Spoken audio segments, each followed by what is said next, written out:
একবার হজরত আবু বক্কর রাজিয়াল্লাহু আনহু নামাজে দাঁড়িয়েছিলেন। নামাজের সময় তিনি এতটাই কাঁদছিলেন যে চোখের পানি থামছেই না।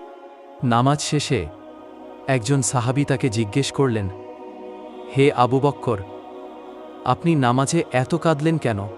আবু বক্কর রাজিয়াল্লাহু আনহু চোখ মুছতে মুছতে বললেন, আমি একটি আয়াত পড়ে কেঁদেছি।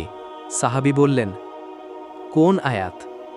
আবু বক্কর রাজিয়াল্লাহু আনহু বললেন, নিশ্চয়ই আল্লাহ মুমিনদের জান ও মাল কিনে নিয়েছেন, বিনিময়ে তাদের জান্নাত দিয়েছেন। আবু বক্কর রাজিয়াল্লাহু আনহু বললেন, ভাই, এমন একটি ঘটনা ঘটেছে যার ফলে এই আয়াত আমার অন্তরকে নাড়িয়ে দিয়েছে।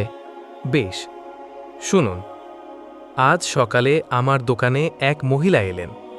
তিনি বললেন, হে আবু বকর, আগে আমি আপনার দোকান থেকে একটি কাপড় নিয়েছিলাম, এখন সেটা ফেরত দিতে এসেছি।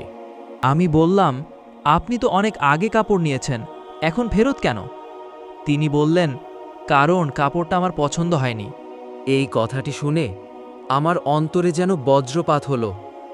আমার মনে হলো, যদি হাসরের দিনে আল্লাহ আমাকে বলে দেন, হে আবু বকর, তোমার জান মাল ফেরত নাও, তোমার নামাজ, তোমার রোজা, তোমার কোরবানি আমার পছন্দ হয়নি, তোমাকে আমি যে জান্নাত দিয়েছিলাম সেটাও আজ ফেরত নি, তখন আমি কি করব? আমার হাতে আর কিছুই থাকবে না। এই ভয়েই আমি কেঁদেছি। সুবহানাল্লাহ। একজন জান্নাতি সাহাবীও যখন আল্লাহর দরবারে আমল কবুল হবে কিনা সেই ভয়ে কাঁদেন, তখন আমাদের কি হওয়া উচিত? আমরা তো গাফিল হয়ে চলি।